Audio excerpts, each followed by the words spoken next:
اور اصل میں حضرت حسین کے قاتل وہ کوفی ہیں، وہ بزدل، وہ منافق جنہوں نے بیعت کر کے بیعت توڑی۔ اس کے بعد واقعہ حرہ بھی ہوا جو واقعہ کربلا سے بھی بعض اعتبارات سے زیادہ بھیانک اور زیادہ گھناؤنا واقعہ ہے۔ بنو امیہ کی تاریخ ہے جس کو لوگ جانتے ہی نہیں۔ مدینہ کے کچھ لوگوں نے بغاوت کی اور انہوں نے اس کے خلاف فوج بھیجی، اور فوج کو جب مدینہ فتح کر لیا 3 دن کے لیے حلال کر دیا، جو چاہو کرو، یہاں جسے چاہو مارو، جسے چاہو لوٹو، جس کا گھر چاہو برباد کرو، جس عورت کو چاہو ریپ کرو۔ اور یہ مدینہ النبی کے اندر ہوا۔ تو کاٹ کھانے والی ملوکیت کے اندر بہت سے واقعات ہوئے۔ عبداللہ ابن زبیر کھڑے ہوئے، انہوں نے حکومت قائم کی تھی، لیکن یہ کہ وہ تو 6 سال کے لیے کامیاب بھی رہے، ایک حکومت قائم کی، بنو امیہ کے ہاتھ پر بیعت نہیں کی، بالآخر ان کی حکومت بھی ختم ہو گئی۔ پھر حضرت زید کھڑے ہوئے، انہوں نے بغاوت کی، وہ بھی ناکام رہ گئے۔ پھر بنو عباس میں کھڑے ہوئے حضرت نفس زکیہ، حضرت حسن رضی اللہ تعالیٰ عنہ کے اولاد میں سے، وہ بھی ناکام ہو گئے، شہید ہو گئے۔ انہوں نے عوام کو ایسا کھڑا کیا ہے کہ 20,000 سے لے کر 30,000 کے درمیان انسانوں نے جانیں دے دی۔ عورتوں کے جلوس نکلے، شیرخوار بچہ گود میں ہے عورت کے، اور گولی کھا رہی ہے اور مر رہی ہے، گر رہی ہے۔ آپ سوچئے زندگی کتنی عزیز ہوتی ہے، اور شیرخوار بچے کے لیے ماں کی جو زندگی ہے، اس ماں کو اپنی زندگی کتنی عزیز تر ہوگی کہ اپنے لیے نہیں تو اس بچے کے لیے مجھے جینا ہے، لیکن نہیں، گولیاں کھائیں اور گری۔ یہ جذبہ انہی میں ہے۔ واقعہ یہ ہے کہ اہل سنت کے اندر یہ جذبہ نہ ہونے کے برابر ہے۔ یہ میں واشگاف الفاظ میں کہہ رہا ہوں۔ پورے عالم اسلام میں صرف شیعہ ایران ایسا نکلا ہے کہ جس نے بادشاہت کا خاتمہ کیا، باقی سعودی عرب میں بادشاہت بیٹھی ہوئی ہے، ڈٹ کر بیٹھی ہوئی،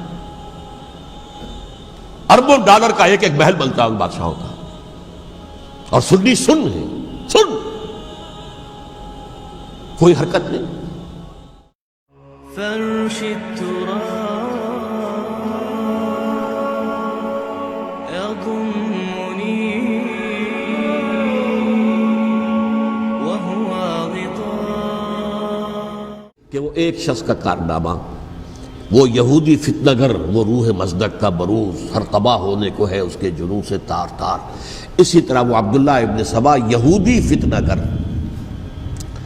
آج اہل تشیع میں سے بعض حضرات کہتے ہیں کہ یہ عبداللہ ابن سبا یہ تو افسانوی شخصیت ہے، اس کی حقیقت کوئی تھی ہی نہیں، حالانکہ ان کی اپنی کتاب میں رجال کشی کے اندر اس کا ذکر موجود ہے، اور یہ بھی موجود ہے کہ حضرت علی رضی اللہ تعالیٰ عنہ نے اپنے عہد خلافت میں اسے زندہ جلوایا ہے۔ اس کی وجہ کیا تھی؟ یہ آیا مدینے کے اندر اسلام کا لبادہ اوڑھ کر، اس نے چند عقیدوں کی اشاعت شروع کی۔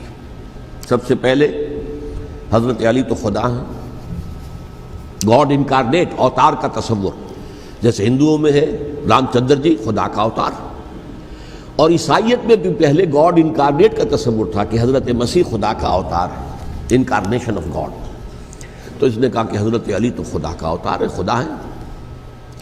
نمبر 2، اس نے کہا کہ ہر نبی کا ایک وصی ہوتا ہے جس کے حق میں وہ وصیت کرتا ہے، تو حضور صلی اللہ علیہ وسلم کے وصی حضرت علی ہیں، لہذا خلیفہ تو اول روز سے حضرت علی ہیں، حضرت ابو بکر، حضرت عمر، حضرت عثمان یہ تو غاصب ہیں، اور حضرت عثمان کی خلافت تھی اس وقت تو خاص طور پر۔ پھر اس نے جو قبائلی عصبیت تھی اسے بھڑکایا۔ پرانی جو عصبیت چل رہی تھی قریش کے اندر، وہ 2 گھرانے ایک دوسرے کے مد مقابل تھے۔ دیکھیے، ایک ہوتا ہے قبیلہ، ایک ہوتا ہے گھرانہ۔ ہمارے پنجاب میں ایک قبیلہ ہے وٹو قبیلہ، اس کے گھرانے بہت سے، مانے کے، لالے کے، سجے کے، شامت کے، یعنی کوئی لالا تھا ان میں سے بڑا، ان کے بیٹے ہو گئے لالے کے، ان کی اولاد، خاندان یہ کہلاتے ہیں۔ قبیلہ ایک، یہ وٹو قبیلہ۔ تو قبیلہ تھا قریش، اس میں گھرانے بہت تھے، بنو ہاشم، بنو امیہ، بنو تیم، بنو عدی، یہ بہت سے گھرانے تھے۔ تو چوٹی کے 2 گھرانے جو تھے وہ بنو ہاشم اور بنو امیہ، ان کے درمیان چپقلش تھی، مقابلہ، مسابقت، اور یہ مسابقت فی الخیر بھی ہوتی تھی۔ اگر انہوں نے غریبوں کو کھانے کھلائے ہیں تو ہم ان سے بڑھ کر کھلائیں گے، اگر وہ حاجیوں کی خدمت کرتے ہیں تو ہم ان سے بڑھ کر کریں گے۔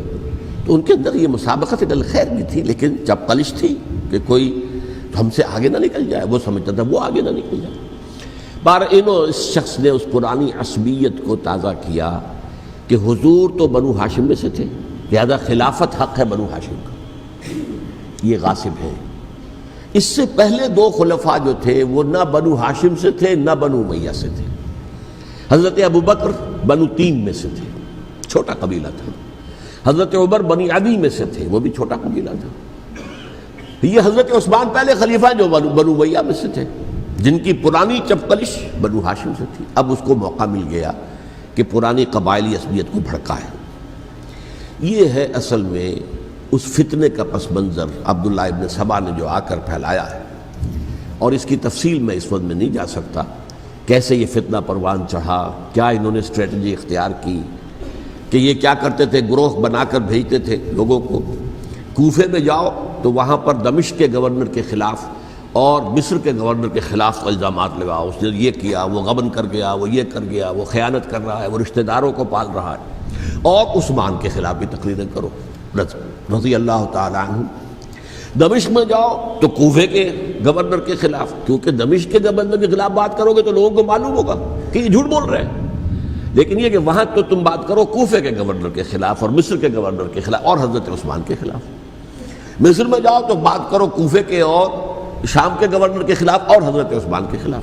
یہ انہوں نے ایسا اٹھایا، اور اس زمانے میں آپ کو معلوم ہے ذرائع رسل و رسائل تھے نہیں، نہ اس فتنے کی پتہ چل سکا جب تک کہ وہ فتنہ جو ہے پوری طرح برگ و بار لا کر تراور درخت نہیں بن گیا۔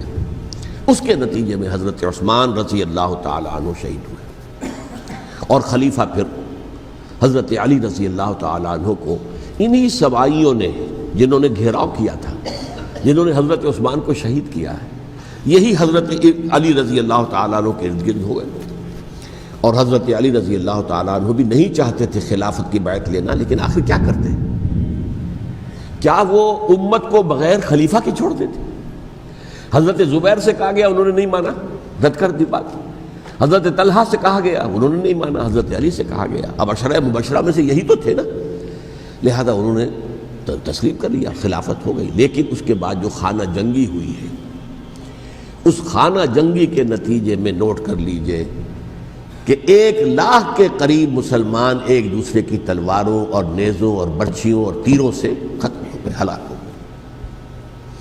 یہ ہماری تاریخ کا تاریک ترین باب ہے۔ 5 سال، 4.5 سال حضرت علی کی خلافت کے، اور 6 مہینے حضرت حسن کی خلافت کے رضی اللہ تعالی عنہ۔ اس سے کیا ہوا کہ ایک طرف تو اسلام کی جو توسیع ہو رہی تھی، تھمتا نہ تھا کسی سے سیل رواں ہمارا، وہ سیلاب رک گیا، انٹرنل سیبوٹاج ہو گئی نا، اب تو اندر ہی آپس ہی میں اگر دست و گریبان ہو گئے تو باہر اب کیا توسیع کرتے ہیں، وہ توسیع کا عمل رک گیا۔ اور یوں سمجھیے کہ جیسے ٹرک اگر کبھی چل رہا ہو، بھرا ہوا ہو، لوڈڈ، اور وہ چڑھائی چڑھ رہا ہو، تو اگر کہیں موشن ٹوٹ جائے، ٹرک کو رکنا پڑے، تو ڈرائیور کے جان پر بن جاتی، اس لیے کہ اس کو دوبارہ سٹارٹ کرنا، اور جبکہ وہ چڑھائی پر ہے، انکلائن پر ہے، آسان کام نہیں ہوتا، خطرہ ہوتا ہے وہ پیچھے جو ہے وہ نہ جائے۔ اور پہاڑی علاقوں میں آپ کو معلوم ہے ذرا پیچھے چلے جانے کا مطلب جو ہے بہت خطرناک جو ہے نتیجہ نکل سکتا ہے۔ بہرحال حضرت علی رضی اللہ تعالیٰ عنہ نے اپنے خلافت میں ایک کام یہ کیا، اب اس کی کیا مصلحتیں تھیں یہ تو انہی کے علم میں ہوگا، ہم قیاس کر سکتے ہیں، اور میں اس تک میں نہیں جانا چاہتا۔ ابھی تک خلافت کا مرکز تھا مدینہ منورہ، حضرت ابوبکر، حضرت عمر، حضرت عثمان، وہیں جہاں حضور صلی اللہ علیہ وسلم رہے تھے اور جہاں پر کہ حضور مدفون تھے۔ لیکن حضرت علی نے اپنا مرکز جو ہے وہ کوفہ بنا دیا۔ اچھا، اس کی ایک ظاہری وجہ یہ سمجھ میں آتی ہے کہ اسلام کا جو پھیلاؤ ہو گیا تھا، وہ سلطنت اتنی وسیع ہو گئی تھی کہ مدینہ منورہ بہت جنوب میں اور بڑے صحرا کو عبور کر کے جانا ہوتا تھا۔ کوفہ جبکہ ایسی مقام پر تھا کہ جہاں سے مشرقی راستہ جا رہا ہے ایران کو، عراق کے اندر تو ہے وہ شہر کوفہ، اور پھر ایران اور خراسان اور ہندوستان کو راستہ جا رہا ہے، وہیں سے شمال کی طرف جا رہا ہے، شام کی طرف اور ترکی کی طرف، اور وہاں سے پھر یہ کہ مغربی افریقہ کو بھی کنٹرول کرنا، جو شمالی افریقہ کو وہ بھی آسان تھا۔ بہرحال حضرت علی نے کوفہ کو اپنا مرکز بنایا، اور نتیجہ یہ ہوا کہ سبائیوں کا بھی مرکز وہی بن گیا، چونکہ انہوں نے اپنے آپ کو گردا گرد رکھا حضرت علی کے رضی اللہ تعالیٰ عنہ۔ اب ظاہر بات ہے کسی پرٹیکولر پرسن کے خلاف تو کوئی مقدمہ موجود تھا نہیں، بلکہ جب جنگ جمل ہو رہی تھی، ابھی جنگ نہیں ہوئی تھی، حضرت عائشہ، حضرت طلحہ، حضرت زبیر وہ لے کر آئے تھے ایک لشکر اس مطالبے کے لیے کہ حضرت عثمان کے قاتلوں کو سزا دی جائے، قصاص لیا جائے۔ حضرت علی رضی اللہ تعالیٰ عنہ سے گفت و شنید ہو رہی تھی، حضرت علی جو ہے اس پر آمادہ ہو گئے کہ ٹھیک ہے، میں جو بھی قاتلین عثمان ہیں ان کو گرفتار کر کے سزا دوں گا۔ عین اسی وقت کوفے کی مسجد کے اندر جو ہے 10,000 کا مجمع کھڑا ہو گیا، ہم سب قاتل عثمان ہیں، لو ہم سے بدلہ کہاں سے لوگے؟ اور انہوں نے کیا کیا، جاتے ہی جنگ چھیڑ دی۔ جب چھڑ جائے تو یا مرو یا مارو، اس کے علاوہ تو کوئی چارہ کار ہوتا ہی نہیں۔ ایک رات میں 10,000 مسلمان شہید ہوئے، جن میں 2 عشرہ مبشرہ میں سے حضرت زبیر اور حضرت طلحہ رضی اللہ تعالیٰ عنہ۔ تو یہ صورت تھی، سبائیوں نے گھیراؤ کیا حضرت علی کا رضی اللہ تعالیٰ۔ حضرت معاویہ دعوے دار نہیں تھے خلافت کے، قطعاً نہیں، ان کا صرف ایک دعویٰ تھا، اور وہ یہ تھا کہ عثمان کے قاتلوں کو گرفتار کرو، یا خود سزا دو یا ہمارے حوالے کرو، ہم اس سے قصاص لیں گے۔ اس لیے کہ قبیلہ بنو امیہ کا تھا اور حضرت امیر معاویہ بنو امیہ میں سے، تو ایک خاندانی طور پر جو ہے ہم قصاص لیں گے ان سے جنہوں نے قتل کیا ہے حضرت عثمان کو۔ لیکن یہاں ظاہر بات ہے کہ حضرت علی رضی اللہ تعالیٰ عنہ کی طرف سے مطالبہ یہ ہوتا تھا، تم پہلے میری بیعت کرو، میرے ہاتھ مضبوط کرو تاکہ میں ان کے خلاف کوئی اقدام کر سکوں۔ لیکن انہیں یہ اندازہ تھا کہ اگر میں نے بیعت کی تو ظاہر بات ہے کہ حضرت علی تک پہنچنے سے پہلے مجھے گردن بڑھا دیں گے یہ لوگ، اس لیے کہ سبائی جو ہے وہ آپ کو گھیرے ہوئے۔ بہرحال ایک عجیب الجھاؤ، ایک ڈائلیما تھا جس کی وجہ سے یہ جنگ چلتی رہی، اور حضرت علی رضی اللہ تعالیٰ عنہ کو انہی کے شیعان علی ہی کے اندر سے وہ جماعت علیحدہ ہوئی تھی جس کو ہم خوارج کے نام سے جانتے ہیں، اور ایک خارجی ملجم ابن ملجم ہی نے حضرت علی کو شہید کیا رضی اللہ تعالیٰ عنہ۔ پھر حضرت حسن رضی اللہ تعالیٰ عنہ، اب دیکھیے کس قدر صحیح بات تھی جو حضرت علی رضی اللہ تعالیٰ عنہ نے فرمائی جب ان سے کہا گیا کہ کیا ہم آپ کے بیٹے حسن کے ہاتھ پر بیعت کر لیں رضی اللہ تعالیٰ عنہ۔ فرمایا نہ میں تمہیں اس کا حکم دیتا ہوں نہ میں اس سے روکتا ہوں، یہ تمہارا معاملہ ہے، امرہم شورا بینہم، تم اپنے باہمی مشورے سے جو فیصلہ کرو گے ٹھیک ہے، میں نہ حکم دیتا ہوں نہ روکتا ہوں۔ اس کا کیا مطلب ہے؟ باپ کے بعد بیٹے کی خلافت ہرگز حرام نہیں ہے، ورنہ کہتے کیسے ہو سکتا ہے میرا بیٹا؟ نہیں، یہ نہیں کہا آپ نے۔ حضرت عمر سے بھی کہا گیا تھا کہ اپنے بیٹے کو نامزد کر دیں، عبداللہ ابن عمر کو، تو انہوں نے جواب میں کیا کہا؟ اسے تو طلاق دینی بھی نہیں آتی۔ انہوں نے اپنی کسی زوجہ کو طلاق دی تھی اور اس میں جو صحیح ترین طریقہ ہے وہ اختیار نہیں کیا تھا، انہیں طلاق دینی تک نہیں آتی تو میں اسے خلیفہ بنا دوں۔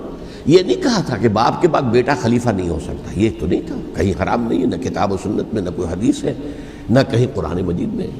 تو حضرت علی نے بھی فرمایا رضی اللہ تعالی، نہ میں روکتا ہوں نہ حکم دیتا ہوں، یہ تمہارا اپنا معاملہ ہے۔ بہرحال حضرت حسن رضی اللہ تعالی عنہ نے حضرت امیر معاویہ سے صلح کر لی، خلافت ان کے سپرد کر دی۔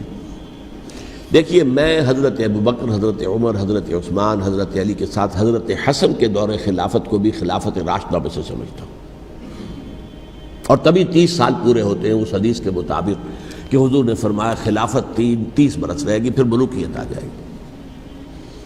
تو حضرت حسن کا بہت بڑا کارنامہ یہ ہے کہ اس خانہ جنگی کا دروازہ بند کر دیا، اور یہ پیشن گوئی تھی حضور کی صلی اللہ علیہ وسلم حضرت حسن کو، جب بچے تھے حضور کے انتقال سے پہلے، میرا یہ بیٹا مسلمانوں کے 2 گروہوں میں صلح کرائے گا، یہ حضور کی پیشن گوئی تھی، اور وہ پیشن گوئی حضرت حسن کے علم میں بھی ہوگی یقیناً۔ بہرحال انہوں نے صلح کی حضرت امیر معاویہ کے ساتھ رضی اللہ تعالی عنہ، خلافت ان کے حوالے کر دی، اور کچھ شرائط تھیں طے ہو گئی، اللہ خیر صلی اللہ۔ حضور کی تو یہ پیشن گوئی جو ہے صحیح ثابت ہوئی کہ میرا یہ بیٹا مسلمانوں کے 2 بڑے گروہوں کے درمیان صلح کرا دے گا، اور سبائیوں نے انہیں طعنے دیے، یا عار المومنین، اے مومنوں کے لیے موجب عار، موجب شرم، تم نے بزدلی دکھائی ہے، تم نے امیر معاویہ کو خلیفہ تسلیم کر لیا، تم نے بزدلی دکھائی، معاذ اللہ ثم معاذ اللہ ثم معاذ اللہ۔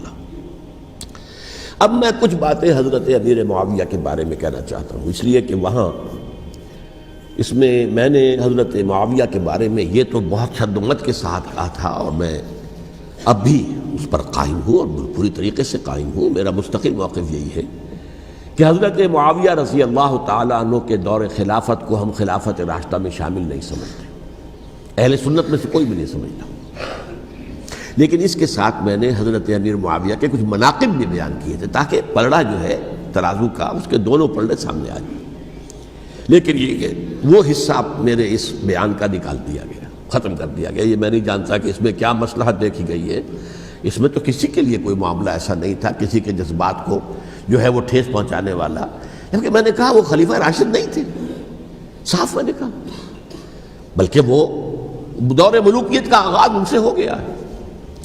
بلکہ جب ایک صاحب نے یہ کہا کہ کربلا کے بعد سے دور ملوکیت آ رہی تھی تو میں نے کہا نہیں جناب، دور ملوکیت تو 20 سال پہلے پوری ہو چکی تھی، شروع ہو چکی تھی. حضرت امیر معاویہ کے بھی 20 سال جو ہے وہ دور ملوکیت میں شمار ہوتے. انہیں کسری العرب بھی کہا گیا، عرب کے کسریٰ جو شہنشاہ ایران کا خطاب تھا، حضرت معاویہ رضی اللہ تعالیٰ عنہ کو کسری العرب کہا گیا، عرب کا کسریٰ یہ. لیکن دوسری طرف یہ ہے کہ وہ صحابی رسول ہیں رضی اللہ تعالیٰ، حضور کے برادر نسبتی بھی ہیں، حضور کے سالے ہیں. ان کی ہمشیرہ ام حبیبہ حضور کی زوجہ محترمہ ہیں، ام المومنین ہیں ام حبیبہ رضی اللہ تعالیٰ عنہ. پھر کس قدر معتمد علیہ تھے حضور کے کہ کاتبان وحی میں شامل تھے. وحی کی کتابت کرنے والے چند لوگ تھے جنہیں کہ حضور کہتے تھے کہ اب یہ آیت لکھ لو. ان میں سے ایک امیر معاویہ بھی رضی اللہ تعالیٰ. تو بڑے توازن کی ضرورت ہے. دیکھیے صحابہ کرام کا جہاں تک تعلق ہے، اہل سنت کا موقف یہ ہے کہ صحابہ تو کلہم عدول، صحابہ سب کے سب نیک نیت ہیں اور ان کی روایت جو ہے قبول کی جائے گی، رد نہیں کی جائے گی، ان پر کوئی جرح و تعدیل نہیں ہوگی. اس لیے کہ ان کا تزکیہ محمد رسول اللہ صلی اللہ علیہ وسلم نے کیا تھا. لہٰذا یہ تو ہو سکتا ہے کہ کسی صحابی سے کوئی خطا ہو جائے، لیکن وہ خطا اجتہادی ہوگی، نیت کی خطا نہیں ہوگی، نیت کی غلطی نہیں ہوگی. اگر کسی صحابی کی نیت پر حملہ کیا جائے تو یہ اصل میں طعن ہے، حملہ ہے حضور پر کہ وہ تربیت دے نہیں سکے اپنے ساتھیوں کو. معاذ اللہ ثم معاذ اللہ ثم معاذ اللہ، وہ تزکیہ کر ہی نہیں سکے. 3 جگہ جو قرآن میں آیا ہے یتلو علیہم آیاتہ ویزکیہم، تو کیا تزکیہ کیا؟ اگر ان کے قریب ترین ساتھی جو تھے اگر ان کے اندر بھی بدنیتی تھی اور دنیا کی طلب تھی اور دنیا کے اندر اقتدار حاصل کرنے کا جذبہ تھا تو پھر کیا تزکیہ کیا؟ معاذ اللہ ثم معاذ اللہ. لہذا صحابہ سب کے سب عدول ہیں اور ان سے اختلاف ممکن ہے لیکن ان کی نیت پر حملہ نہیں ہو سکتا. تو حضرت امیر معاویہ کی شخصیت ایک چیز ہے، آپ کا دور خلافت دوسری چیز ہے. شخصیت کے اعتبار سے صحابی رسول ہیں، برادر نسبتی ہیں حضور کے صلی اللہ علیہ وسلم. اور پھر یہ کہ اس قدر معتمد علیہ ہے صحابہ میں سے کہ وہ کاتبان وحی، یہ عام آدمی کے کرنے کا کام نہیں تھا جو وحی کی کتابت کرے اللہ کے کلام کی. البتہ یہ ہے کہ جیسا کہ میں نے عرض کیا ان کا دور خلافت راشدہ نہیں ہے، وہ ملوکیت کا دور ہے. یہ میں نے جیسا کہ عرض کیا، میں نے ایک صاحب نے جب یہ کہا کہ ملوکیت شروع ہو رہی تھی، میں نے کہا شروع نہیں ہو رہی تھی، ملوکیت تو 20 سال پہلے شروع ہو چکی تھی. اسی طریقے سے ایک صاحب نے کہا تھا کہ اسلام کو قائم کرنے کے لیے حضرت حسین میدان میں آئے. میں نے کہا یہ بھی غلط ہے، اسلام تو 60 سال پہلے قائم ہو چکا تھا. نبی اکرم صلی اللہ علیہ وسلم کے دستے مبارک سے اسلام قائم ہو گیا. جاء الحق وزهق الباطل ان الباطل کان زهوقا. پھر 30 برس تک وہ کامل شکل کے اندر قائم رہا. تو اسلام جو ہے وہ جو ہے در حقیقت اب قائم کرنے والی بات نہیں تھی. البتہ اس کے اندر زوال شروع ہو گیا تھا. اس زوال کے عمل کو روکنے کے لیے حضرت حسین میدان میں آئے. یہ ایک چیز کو صحیح تاریخی پرسپیکٹو میں رکھنا. تو جس طرح سے دین کو قائم کرنے کے لیے دیکھیے قائم تو کیا محمد رسول اللہ صلی اللہ علیہ وسلم والذین معہ رضی اللہ تعالی عنہ انہوں نے کیا تھا. ہاں اب جو ہے وہ اپنی اس شاندار حیثیت سے نیچے گرنے لگا تھا. وہ میں بعد میں عرض کروں گا کہ میں نے اسے کیا عرض کیا تھا کہ یہ اس زوال کو روکنے کے لیے کسی طریقے سے یہ اپنی اصل حقیقت میں قائم رہے. یہ حضرت حسین رضی اللہ تعالیٰ عنہ کی سعی تھی. اچھا، حضرت امیر معاویہ کے جو 20 سال ہیں وہ پورے امن، سکون، اطمینان، کوئی جھگڑا، کوئی فساد، کوئی اختلاف، کوئی باہمی فانت دنی، کچھ 20 سال. یہ بھی تاریخ کی بڑی چشم کشا حقیقت ہے جو عام طور پر لوگوں کے علم میں نہیں ہے. سبائی بھی دبتے رہے. حضرت امیر معاویہ کی حکومت اتنی مضبوط تھی، کنٹرول، کہ ان کو کچھ سر اٹھانے کا موقع نہیں ملا. موجود تھے، دبکے رہے. جیسا کہ میں نے کہا ریولوشن کے آخری مرحلے پر آ کر جو مخالفین ہیں وہ دب جاتے ہیں کہ پھر دیکھیں گے موقع ملے گا تو پھر لیں گے ان سے حساب کتاب۔ 20 سال رہے ہیں پورے امن کے، 10 سال کے بعد یعنی درمیان میں ہے حضرت امیر معاویہ کا عہد خلافت۔ ایک صحابی جو کہ بزرگ صحابہ میں سے ہیں، مغیرہ ابن شعبہ رضی اللہ تعالی عنہ، وہ آتے ہیں اور وہ کہتے ہیں کہ دیکھیے امیر المومنین، کتنی بڑی خانہ جنگی رہی تھی مسلمانوں کی آپس میں، اور اب بھی اگر آپ کسی کو نامزد کیے بغیر چھوڑ گئے امت کو تو پھر خانہ جنگی ہو جائے۔ 1 لاکھ اس وقت جو ہے وہ ہلاک ہوئے تھے، نہ معلوم اب کتنے ہلاک۔ لہٰذا آپ اپنی زندگی ہی میں نامزد کر دیجئے کسی کو خلیفہ، ولی عہد بنا دیجئے۔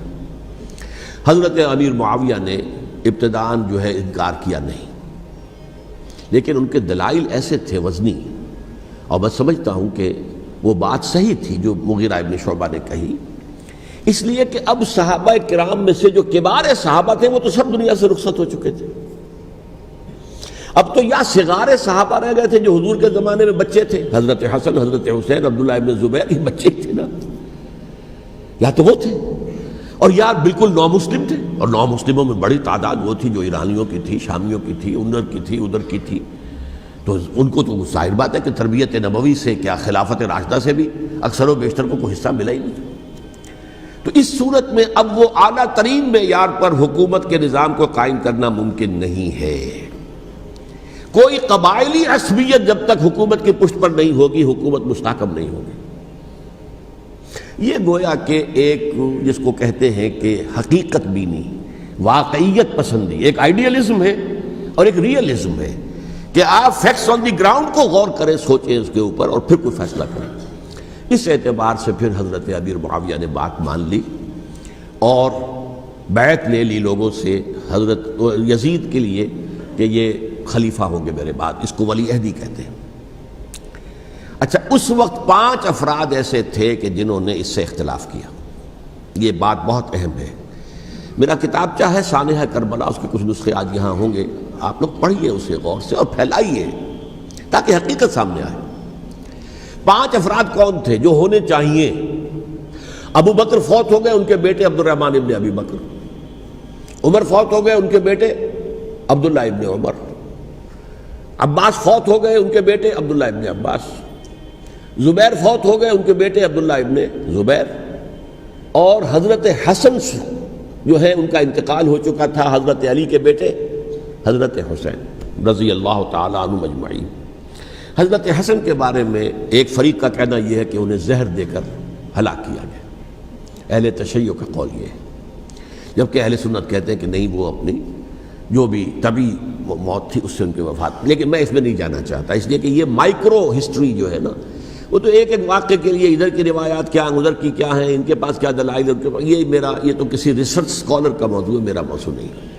لیکن بہرحال یہ 5 حضرات تھے جنہوں نے ولی عہدی کی بیعت نہیں کی، لیکن حضرت معاویہ اتنے حلیم الطبع انسان تھے، انہوں نے جبر نہیں کیا، کوئی تشدد نہیں کیا۔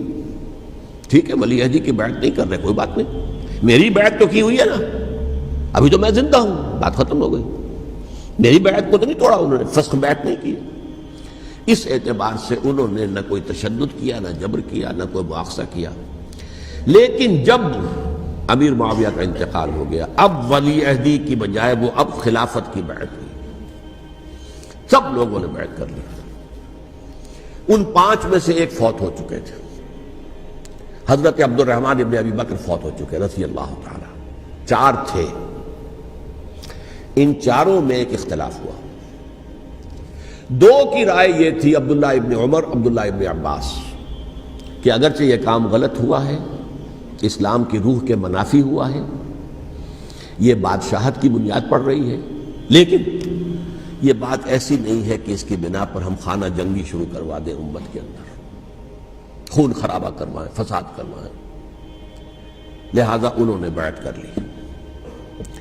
اب کوئی اگر یہ کہے معاذ اللہ کہ وہ بک گئے تھے یزید کے ہاتھ میں، معاذ اللہ ثم معاذ اللہ، وہی بات آپ اختلاف کر سکتے ہیں کہ انہیں نہیں کرنی چاہیے تھی، یہ کوئی رائے رکھے، مجھے اختلاف نہیں، لیکن ان کی نیت پر حملہ کریں گے تو حملہ محمد الرسول اللہ پر ہوگا صلی اللہ علیہ وسلم۔ عبداللہ ابن عمر کون ہے؟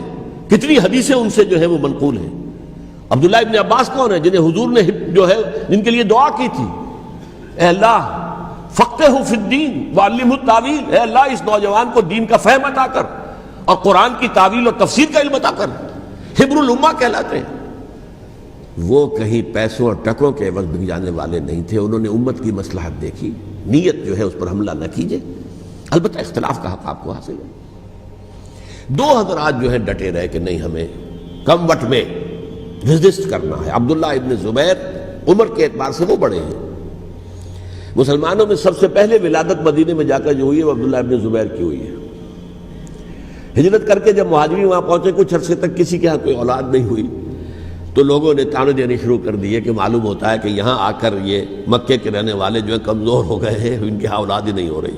پھر عبداللہ ابن زبیر کی ولادت ہوئی ہے، یہ حضرت ابو بکر کے نواسے ہیں، حضور کی زوجہ محترمہ حضرت عائشہ کی بہن، حضرت دیکھیے ابھی نام نکل گیا ہے جی، حضرت اسماء رضی اللہ تعالی عنہا عنہما، یہ ان کے صاحبزادے ہیں، حضرت زبیر کے بیٹے۔ ان کا فیصلہ ہوا کہ ہمیں رجسٹ کرنا ہے کم وٹ میں، ایٹ اینی کاسٹ۔ حضرت حسین ابن علی رضی اللہ تعالی عنہما کا بھی فیصلہ ہوا کہ ہمیں رجسٹ کرنا ہے کم وٹ میں۔ البتہ ان میں بھی ایک اختلاف ہو گیا، یعنی یہ دو تو جڑے رہے، ان دو میں اختلاف ہو گیا۔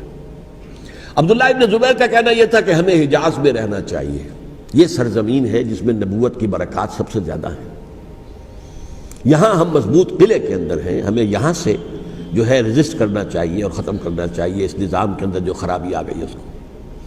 حضرت حسین رضی اللہ تعالیٰ عنہ کے پاس خطوط کا تانتا بنا ہوا تھا، کوفے سے لوگ خط لکھ رہے تھے، آئیے آئیے آئیے، ہم آپ کے ہاتھ پر بیعت کریں گے، ہم آپ کے ہاتھ پر بیعت کریں گے، ہم آپ کے ہاتھ پر بیعت کریں گے۔ یہی وہ کوفہ جو حضرت علی کا دارالخلافہ رہا تھا اور جو پھر صبائیت کا گڑھ بن گیا تھا۔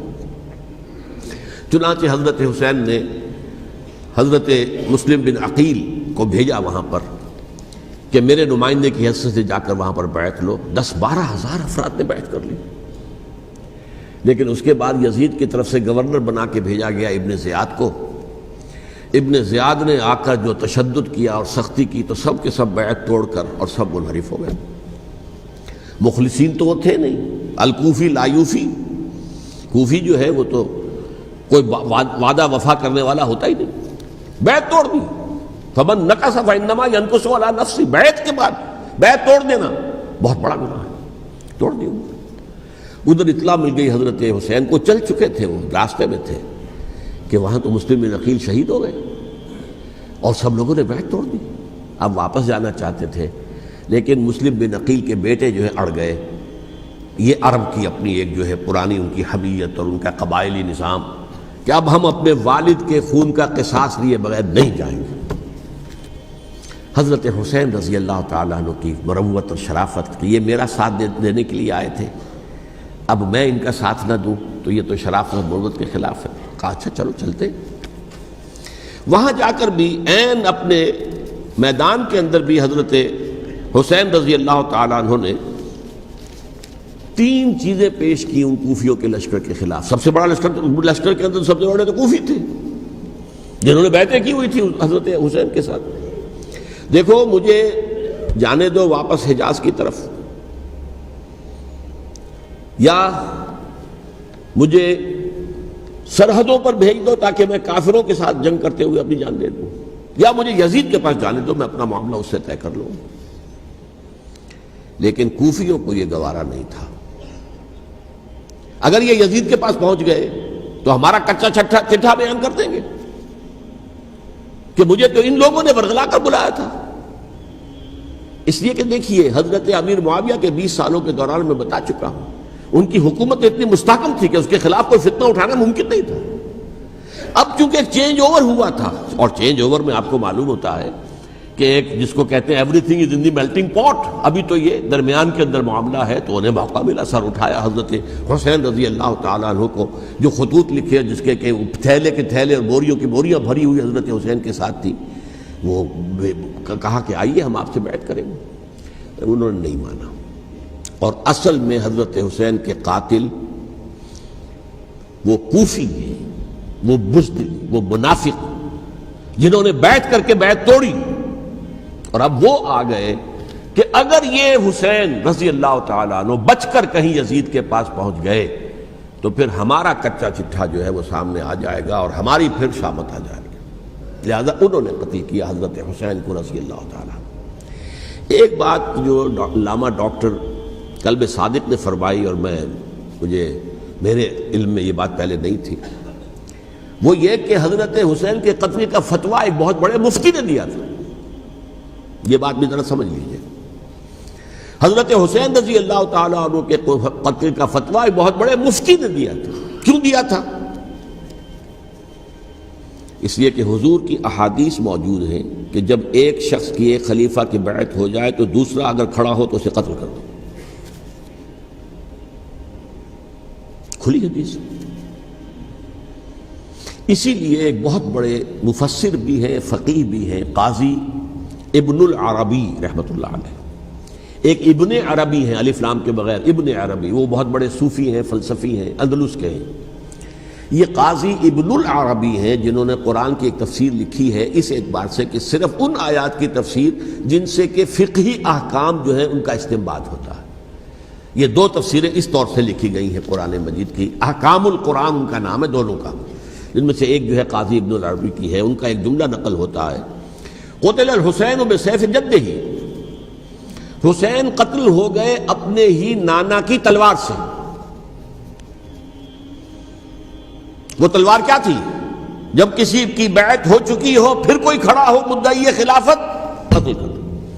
میرے نزدیک حضرت حسین مدعی خلافت نہیں تھے، یہ بات اس وقت سامنے لوگوں کے نہیں آئی، بلکہ حکومت نے یہ باور کرا دیا کہ یہ تو باغی ہے، یہ مدعی ہے خلافت کے۔ انہوں نے تو دعویٰ نہیں کیا خلافت کا، وہ تو صرف اس عمل کو روکنے کے لیے میدان میں آئے تھے۔ اور اس بات کو اچھی طرح سمجھ لیجئے کہ اس وقت تک یہ جو تصور آج ہمارے پاس ہے کہ ریاست علیحدہ ہے، حکومت علیحدہ ہے، state of Pakistan, we are loyal to the state of Pakistan, ہم ریاست پاکستان کے وفادار ہیں، گورنمنٹ آف پاکستان کے وفادار نہیں ہے۔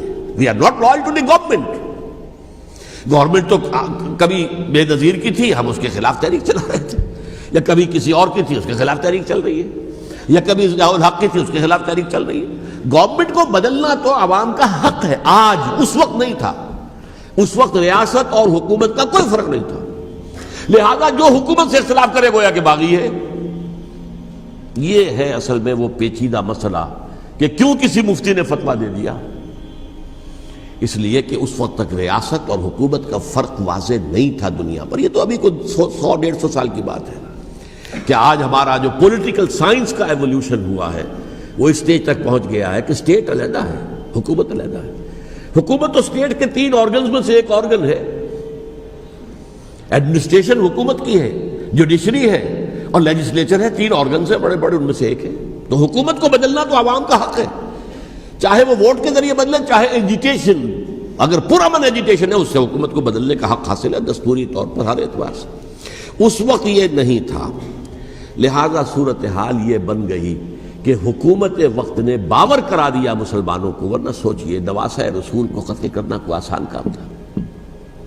آخر سب کلمہ گو تھے کہ نہیں تھے؟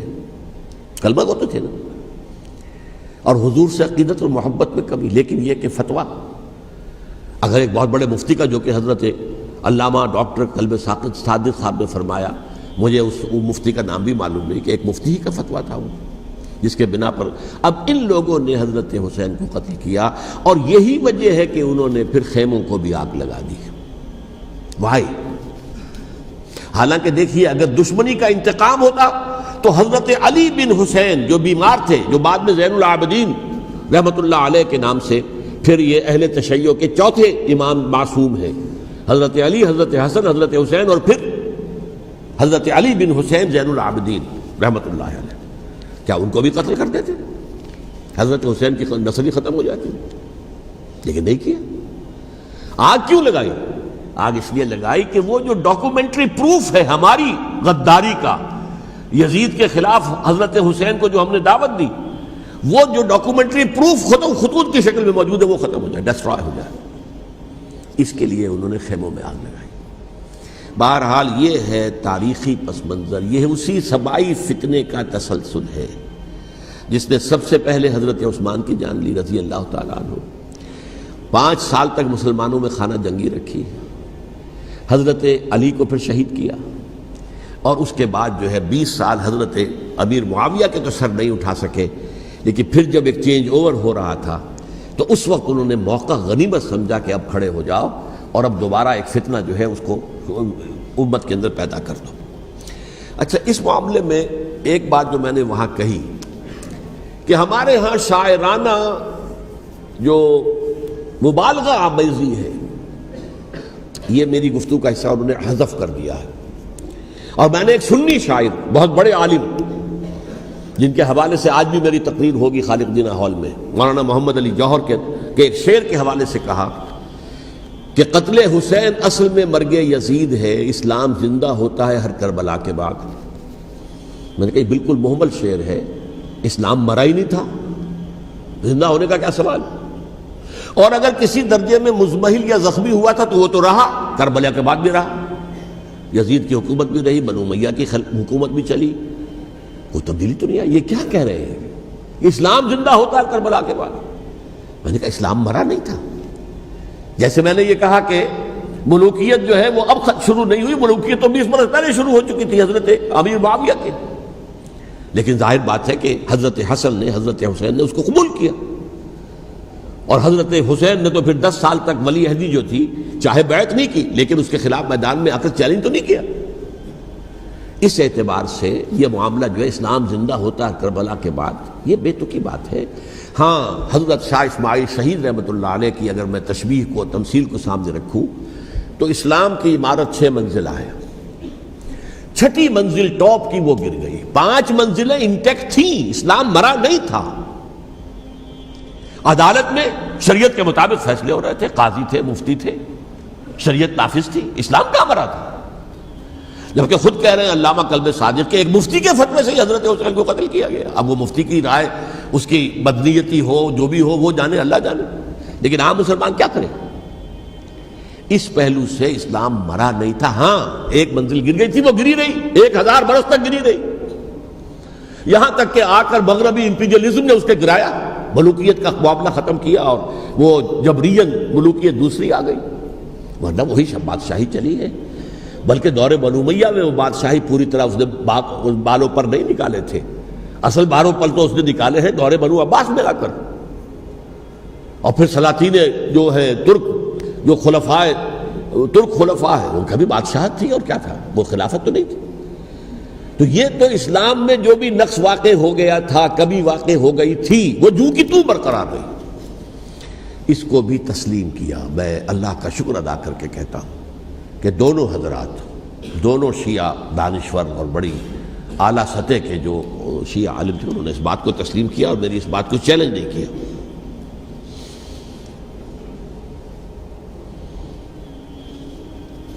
اصل میں تیسری بات میں نے یہ کہی کہ دیکھیے حضرت حسین رضی اللہ تعالی عنہ کی اس شہادت کے بعد، اس کے بعد واقعہ حرہ بھی ہوا، جو واقعہ کربلا سے بھی بعض اعتبارات سے زیادہ بھیانک اور زیادہ گھناؤنا واقعہ ہے، بنو امیہ کی تاریخ ہے جس کو لوگ جانتے ہی نہیں۔ مدینہ کے کچھ لوگوں نے بغاوت کی اور انہوں نے اس کے خلاف فوج بھیجی، اور فوج کو جب مدینہ فتح کر دیا، 3 دن کے لیے حلال کر دیا، جو چاہو کرو، یہاں جسے چاہو مارو، جسے چاہو لوٹو، جس کا گھر چاہو برباد کرو، جس عورت کو چاہو ریپ کرو، اور یہ مدینہ النبی کے اندر ہوا۔ تو کاٹ کھانے والی ملوکیت کے اندر بہت سے واقعات ہوئے۔ عبداللہ ابن زبیر کھڑے ہوئے، انہوں نے حکومت قائم کی تھی، لیکن یہ کہ وہ تو 6 سال کے لیے کامیاب بھی رہے، ایک حکومت قائم کی، بنو امیہ کے ہاتھ پر بیعت نہیں کی، بالآخر ان کی حکومت بھی ختم ہو گئی۔ پھر حضرت زید کھڑے ہوئے، انہوں نے بغاوت کی، وہ بھی ناکام رہ گئے۔ پھر بنو عباس میں کھڑے ہوئے حضرت نفس زکیہ، حضرت حسن رضی اللہ تعالیٰ عنہ کی اولاد میں سے، وہ بھی ناکام ہو گئے، شہید ہو گئے۔ پھر یہ سمجھ لیا گیا کہ اب یہ جہاں تک 6ٹھی منزل ہے وہ تو دوبارہ تعمیر نہیں ہو سکتی، یہ تو جس کی لاٹھی اس کی بھینس، جس کے پاس طاقت ہوگی اس کی حکومت ہوگی، جس کا قبیلہ زیادہ قوی ہوگا، جس قبیلے میں زیادہ عصبیت ہوگی، مضبوط ہوگا، متحد ہوگا، طاقتور ہوگا، اسی کی حکومت ہوگی۔ البتہ اس کے نیچے لوگوں کے اخلاق کی اصلاح کرو، صوفیاء کرام نے وہ کام اپنے ذمے لیا، اور بالکل وہی کام ہے کہ جو ائمہ اہل بیت کرتے رہے۔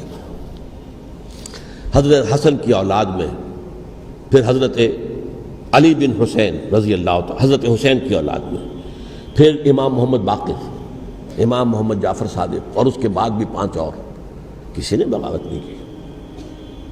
جیسے علماء کرام کام کر رہے تھے اور جیسے صوفیاء کرام کام کر رہے تھے، ایسے ہی وہ مسلمانوں کی علمی تربیت، روحانی تربیت و تزکیہ کر رہے تھے۔ کسی نے حکومت کو چیلنج نہیں کیا۔ نوٹ کر لیجیے اس بات کو۔ حضرت علی نے بھی چیلنج نہیں کیا تھا، حضرت حسن نے چیلنج نہیں کیا، خود صلح کر لی۔ تو ائمہ اہل بیت جو 12 یہ گنتے ہیں، جن میں سے آخری جو ہیں حضرت مہدی کو تو ابھی ظاہر ہونا ہے، ان کے عقیدے کے مطابق وہ روح پوش ہیں، وہ ظاہر ہوں گے، لیکن 11 حضرات کے بارے میں یہ کہ حضرت حسین کے سوا کسی نے بھی چیلنج نہیں کیا وقت کے نظام میں، اور حضرت حسین نے بھی اس مغالطے پر کیا کہ کوفی ساتھ دیں گے، اور یہ موقع ہے کہ یہ جو 6ٹھی منزل اسلام کی گر گئی ہے اسے دوبارہ تعمیر کر دیا جائے۔ انہوں نے خلافت کا دعویٰ نہیں کیا تھا، یہ انہیں عوام کو مغالطے میں مبتلا کیا گیا کہ یہ خلافت کا مدعی ہو کر سامنے آیا۔ جیسا کہ میں نے آپ سے کہا تھا، امیر معاویہ نے حضرت علی کے عہد خلافت میں کبھی خلافت کا دعویٰ نہیں کیا، مدعی خلافت نہیں تھے وہ تو یہ کہتے تھے کہ قاتلان حسین جو ہے، قاتلان عثمان کو سزا دو، قصاص دو، بس۔ اسی طرح حضرت حسین نے بھی، اب دیکھیے اس ضمن میں اس میں کوئی شک نہیں ہے، حضرت حسین رضی اللہ تعالی عنہ کی جو شہادت ہوئی ہے، ان کے ساتھیوں کی، اعزاء و اقارب کی، تاریخ انسانی میں یہ عزم، ہمت، شجاعت، مثابرت، صبر، استقلال، استقامت، اس کی بہت روشن مثال ہے، بہت روشن مثال ہے، بہت روشن مثال ہے۔ لیکن اس سے تاریخ کی رفتار پر کوئی اثر نہیں پڑا۔ وہ جو ملوکیت آ گئی تھی وہ اور گہری سے گہری ہوتی چلی گئی۔ واقعہ کربلا کے بعد تو واقعہ ہررا ہوا میں نے گنوا دیا آپ کو، اس سے زیادہ تو میرے خیال میں کہ اور ہمارے لیے لائق شرم جو ہے کوئی واقعہ ہے ہی نہیں اس پہلو سے۔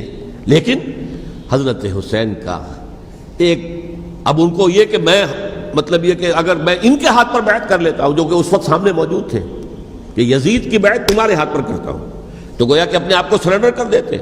وہی خطرہ جو امیر معاویہ کو تھا کہ مجھے وہ تو پہنچنے بھی نہیں دیں گے علی تک رضی اللہ تعالیٰ عنہ، اور مجھے پہلے شہید کر دیں گے، یہی خطرہ حسین کو تھا رضی اللہ تعالیٰ عنہ کہ مجھے یزید تک پہنچنے نہیں دیں گے، پہلے قتل کر دیں گے۔ اور ویسے بھی یہ ایک شرافت، مروت اور حمیت اور غیرت اور عزت نفس کا تقاضا بھی تھا کہ بھائی معاملہ ہے یزید کا، میرا مجھے وہاں جانے دو، اللہ اللہ خیر سنا، یو کین اسکورٹ می، میرے دائیں بائیں چلو تاکہ میں کہیں اور بھاگ نہ جاؤں تمہارے خیال میں، مجھے وہاں پہنچا دو، میں وہاں پہ جا کے اسے معاملہ کر لوں۔ لیکن انہوں نے قتل کیا، اصل قاتلان کوفی، وہی سبائی۔ البتہ یہ ہے کہ اس واقعے کی جو یادگار ہے اس میں کوئی شک نہیں ہے کہ اس نے مسلمانوں میں سے ایک گروہ کے دل میں قربانی اور شہادت کا جذبہ بہت پیدا کیا، اس میں کوئی شک نہیں۔ اور جس طریقے سے کہ عاشورہ محرم میں یاد منائی جاتی ہے، جس طریقے سے اس نے اہل تشیع کے اندر قربانی کا جذبہ بے انتہا پیدا کر دیا، اگرچہ وہ جذبہ بروئے کار نہیں آتا، اس لیے کہ ان کے ہاں یہ عقیدہ ہے، یہ طے ہے کہ جب تک حضرت مہدی ظاہر نہیں ہوں گے ہم کسی کے خلاف بغاوت نہیں کریں گے۔ یہ پوری تاریخ میں ان کا معاملہ رہا، تمام جو ہے ائمہ اہل بیت کا معاملہ رہا، جب تک مہدی نہیں آتے keep sitting and keep waiting, wait and see, that's all. یہ تو خمینی صاحب نے کیا ہے، آیت اللہ خمینی صاحب نے، کہ انہوں نے یہ ایران کے شیعوں کو باور کرایا کہ بھائی جب آئیں گے حضرت مہدی آ جائیں گے، لیکن ہم اب ہاتھ پر ہاتھ رکھ کر بیٹھے رہیں، باطل کو چیلنج بھی نہ کریں، ہمیں کچھ تو کرنا چاہیے، وہ ہاتھ پاؤں ہلانے چاہیے، اور کچھ نہیں تو مہدی کا راستہ جو ہے صاف کرنا چاہیے، تمہید کرنی چاہیے، ان کے راستہ ہموار کیا جائے۔ تو یہ ان کی بڑی عظمت ہے آیت اللہ خمینی صاحب کی کہ اہل تشیع ایران کے جو ہے ان سے انہوں نے یہ بات منوا لی کہ ہم بالکل انرٹ نہیں بیٹھے رہیں گے، بلکہ اب انہیں نائب امام قرار دے کر اور ولایت فقیہ کے فلسفے کے حوالے سے یہ دو چیزیں ان کی جو ہیں بنیادی فلسفے کی ہیں، وہ اس وقت میرا موضوع نہیں ہے۔ انہوں نے عوام کو ایسا کھڑا کیا ہے کہ 20,000 سے لے کر 30,000 کے درمیان انسانوں نے جانیں دے دی، عورتوں کے جلوس نکلے، شیرخوار بچہ گود میں ہے عورت کے اور گولی کھا رہی ہے اور مر رہی ہے، گر رہی ہے۔ آپ سوچئے زندگی کتنی عزیز ہوتی ہے، اور شیرخوار بچے کے لیے ماں کی جو زندگی ہے، اس ماں کو اپنی زندگی کتنی عزیز تر ہوگی کہ اپنے لیے نہیں تو اس بچے کے لیے مجھے جینا ہے، لیکن نہیں، گولیاں کھائیں اور گری۔ یہ جذبہ انہی میں ہے۔ واقعہ یہ ہے کہ اہل سنت کے اندر یہ جذبہ نہ ہونے کے برابر ہے۔ یہ میں واشگاف الفاظ میں کہہ رہا ہوں۔ پورے عالم اسلام میں صرف شیعہ ایران ایسا نکلا ہے کہ جس نے بادشاہت کا خاتمہ کیا، باقی سعودی عرب میں بادشاہت بیٹھی ہوئی ہے، ڈٹ کر بیٹھی ہوئی، اربوں ڈالر کا ایک ایک محل بنتا ہے ان بادشاہوں کا، اور سنی سن ہے، سن، کوئی حرکت نہیں۔ وہ تو اب جو حرکت ہو رہی ہے وہ اینٹی امریکن حرکت ہے جو ہو رہی ہے، وہ در حقیقت وہ مسئلہ بالکل دوسرا ہے جو اس وقت ہو رہا ہے، لیکن یہ کہ عالم اسلام میں کوئی تحریک ایسے نہیں اٹھی۔ یہ اہل تشیع میں ہے جو بالکل استثنائی بات ہے کہ انہوں نے جو ہے ایک ایسا بادشاہ جس کو کہا جاتا تھا کہ اس کا جو اسلحہ خانہ ہے وہ ایشیا میں سب سے بڑا اسلحہ خانہ ہے، جو 2500 سالہ پرانی جو ایک عظمت تھی ایران کی، اس کو دوبارہ تازہ اور زندہ کرنا چاہتا تھا۔ 2500 سالہ برسی اس نے منائی تھی، اس کے لیے ایک شہر آباد کیا تھا کہ خسرو یا سائرس یا ذوالقرنین قرآن مجید کی اصطلاح میں اس کی یادگار بنائی تھی، اور وہ سوچ رہا تھا کہ وہی عظمت دوبارہ ایران کی ہوگی جو کہ خسرو کے زمانے میں تھی، جس کا قرآن مجید میں سورہ کہف کے اندر ذکر ہے، مشرقی فتوحات، مغربی فتوحات، شمالی فتوحات۔ تو وہ بادشاہ ہے، اس کو بھاگنا پڑا وہاں قربانی کی وجہ سے۔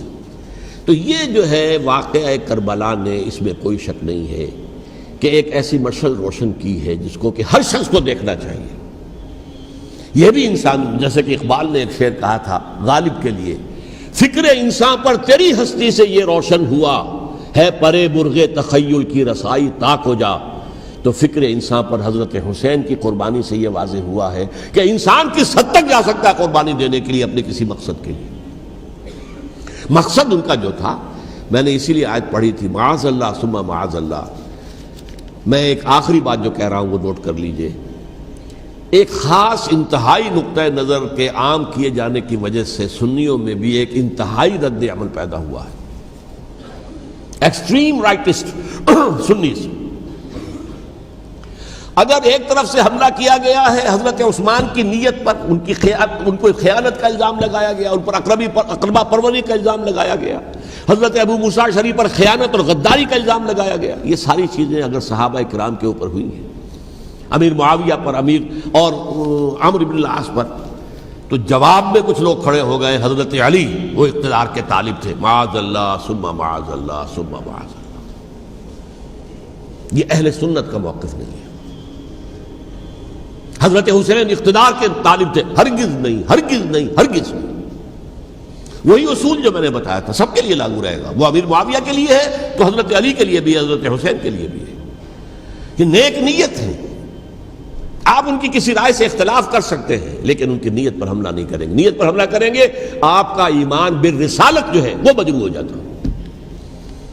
یہ رسول کے ساتھ بھی ہے، رسول نے ان کا تزکیہ کیا، یتلو علیہم آیاتہ ویزکیہم، اس کا سارا عمل محمد کا کیا ہوا ہے صلی اللہ علیہ وسلم۔ تو صحابی کے معاملے میں یہ ہمارے ہاں ان کو اہل سنت جو ہیں، جو معتدل مزاج کے، اور اکثریت ان کی، یہ تو چند لوگ ہیں، ذرا قلم چلا لیتے ہیں تو ان کی بہت سی کچھ چھوٹی چھوٹی کتابیں بھی شائع ہو گئی ہیں بہت، لیکن انہیں اہل سنت نے قرار دیا ناسبی یا خارجی۔ جیسے خوارج نے کہا تھا حضرت علی بھی کافر ہیں اور حضرت ابی معاویہ بھی کافر ہیں، حضرت عمرو بن العاص بھی کافر ہیں، معاذ اللہ ثم معاذ اللہ۔ ایسے ہی کچھ لوگ حضرت حسین پر بھی الزام لگاتے ہیں کہ اقتدار کی ہوس اور طلب کے اندر انہوں نے یہ سارا سفر کیا تھا، اور بس یہ ہے کہ وہ جو بازی تھی وہ ہار گئے۔ اللہ اللہ خیر صلی اللہ، اس سے آگے کیا ہے معاملہ؟ نہیں، معاذ اللہ ثم معاذ اللہ۔ اسی لیے میں نے آیت آج جو پڑھی تھی ایک اور جو بہت بظاہر آپ کو معلوم ہوئی ہوگی، غیر متعلق ہے میرے آج کے عنوان سے، تلک الدار الآخرۃ نجعلھا للذین لا یریدون علوا فی الارض ولا فسادا۔ یہ سورہ قصص کے آخری آیات میں سے، دیکھو یہ آخرت کا گھر جو ہے وہ ہم خاص کر دیں گے ان لوگوں کے لیے جو اس زمین میں اپنے اقتدار کے طالب نہیں ہوتے. زمین میں اقتدار کے طالب ہوگے فساد ہو جائے گا.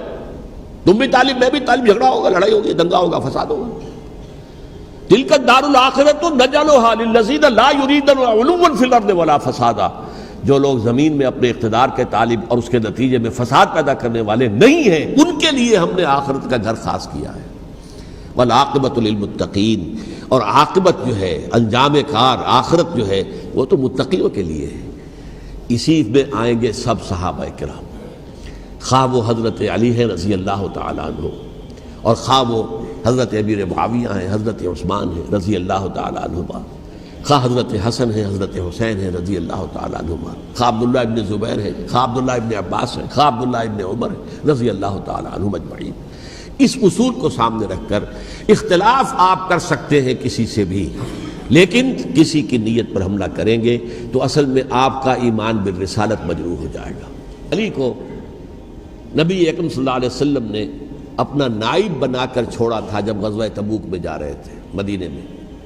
حضرت علی نے کہا بھی کہ مجھے آپ عورتوں کے ساتھ بٹھا کے جا رہے ہیں. فرمایا تمہارا مقام میرے ساتھ وہی ہے جو موسیٰ کے ساتھ ہارون کا تھا. ہارون کو چھوڑ کر گئے تھے نا یہودیوں کے پاس جب گئے تھے تورات لینے کے لیے، تو تمہارا وہی مقام ہے میرے ساتھ.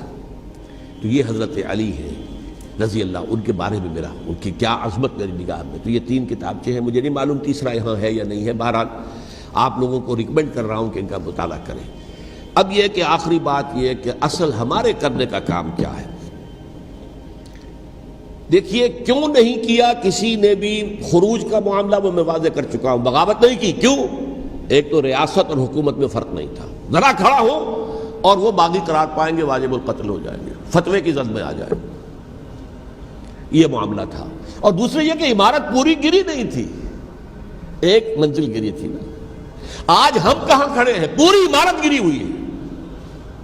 نہ شرعی عدالتیں ہیں، نہ شرعی فیصلے ہیں، نہ احکام الہی نافذ ہیں، نہ حدود اور قصاص کے معاملات، کچھ بھی نہیں. ہمارا فرض کیا ہے؟ حضرت حسین کی مدح کرتے رہیے، تعریف کرتے رہیے، صحابہ کرام کی مدح کرتے رہیے، مدح صحابہ، اس کے لیے مجلسیں قائم ہو رہی. بھائی کر کیا رہے ہو؟ تھے تو آبا وہ تمہارے ہی، مگر تم کیا ہو؟ ہاتھ پر ہاتھ دھرے منتظر فردا ہو. تلک امۃ قد خلت لہا ما کسبت ولکم ما کسبتم. وہ تو ایک امت تھی جو چلی گئی، اللہ کے ہاں پہنچ گئے. جو کچھ انہوں نے کمایا وہ ان کے لیے، تمہارے لیے نہیں ہے. تمہارے لیے وہ ہوگا جو تم کماؤ گے. ہمارے لیے راستہ اب یہی ہے کہ خلافت راشدہ کے مکمل نظام کو اثر نو قائم کرنے کے لیے منہج انقلاب نبوی کو اختیار کریں. میری کتاب اس پر، کیسٹس اس پر، آڈیو کیسٹس، ویڈیو کیسٹس، سی ڈیز، نہ معلوم ڈی وی ڈی، سب کچھ موجود. سیرت النبی پر تو میں عرض کر چکا ہوں. فلسفہ سیرت النبی سمجھنا ہے تو میری کتاب پڑھیے، ورنہ سیرت النبی آپ پڑھ لیں گے، واقعات معلوم ہو جائیں گے، فلسفہ سیرت سامنے نہیں آئے. اس کا آپ مطالعہ کریں گے میری کتاب سے. اور دوسرے یہ کہ یہ خلافت قائم کرنے کے لیے جو جد و جہد ہم کر رہے ہیں، تحریک خلافت پاکستان جس کا میں داعی ہوں ادنا سا، وہ تنظیم نہیں ہے، میں اس کا امیر نہیں، وہ ایک تحریک ہے. جیسے تحریک پاکستان کہلاتی تھی جس کی تنظیم تھی مسلم لیگ، پارٹی کا نام مسلم لیگ تھا، لیکن تحریک پاکستان. اس طرح تحریک خلافت پاکستان وہ ہم نے چلائی ہے تنظیم اسلامی کے تحت. یہ خلافت جب پہلی چلی تھی آج سے 84 سال قبل، نومبر 1921 میں خالق دینہ ہال میں وہ مقدمہ چلا تھا، جس کے نتیجے میں بڑے بڑے جو لیڈر تھے ہمارے، مولانا محمد علی جوہر اور مولانا حسین مدنی اور مولانا ابوالکلام آزاد، ان سب کو 2 سال کی قید کی سزا سنائی گئی تھی. بغاوت، مقدمہ بغاوت، یہ خالق دینہ ہال. اسی میں سن 91 یا 92 میں میں نے 3 دن تقریریں کی تھیں، جن میں آج سے پھر میں 3 تقریریں کرنے والا ہوں. ایک آج شام کو، ایک کل شام کو رات 9 بجے، آج بھی کل بھی، ایک پرسوں اتوار کی صبح کو 10 بجے ہے کیا 11 بجے. تو ان میں آپ حضرات شرکت فرمائیں تاکہ اصل جو ہمارے کرنے کا کام ہے، تاریخ کو بھی سمجھنا چاہیے، تاریخ کے عوامل کیا ہیں، کیا پس پردہ عوامل کار فرما تھے، کیا کسی شے کی اصل حقیقت ہے، وہ سمجھنا چاہیے. لیکن یہ ہے کہ اس اعتبار سے میں نے جب یہ لفظ استعمال کیا تھا اس مذاکرے میں لپ سروس، کہ یہ ہم صرف لپ سروس کرتے رہیں، مدح کے بیان کرتے رہیں، منقبت بیان کرتے رہیں، حضور کی نعتیں کہتے رہیں، تو اس سے تو بات نہیں بنے گی جب تک کہ وہ فرض منصبی شہادت علی الناس کا جو ہمارے ذمے ہے بحیثیت امت محمد صلی اللہ علیہ وسلم اس کو ادا نہ کریں۔ مجھے خوشی ہے کہ اس کی بھی تائید دونوں حضرات نے کی، ہاں یہ لپ سروس کا معاملہ ہے۔ اللہ تعالی حضرت حسین کے نقش قدم پر چلتے ہوئے، بلکہ اصل میں تو ہمارے لیے اسوہ رسول ہے محمد صلی اللہ علیہ وسلم کا، اس پر چلتے ہوئے ہم پاکستان میں اسلام کا نظام خلافت قائم کرنے کی جد و جہد کریں۔ اقول قولی ھذا واستغفر اللہ لی ولکم ولسائر المسلمین والمسلمات۔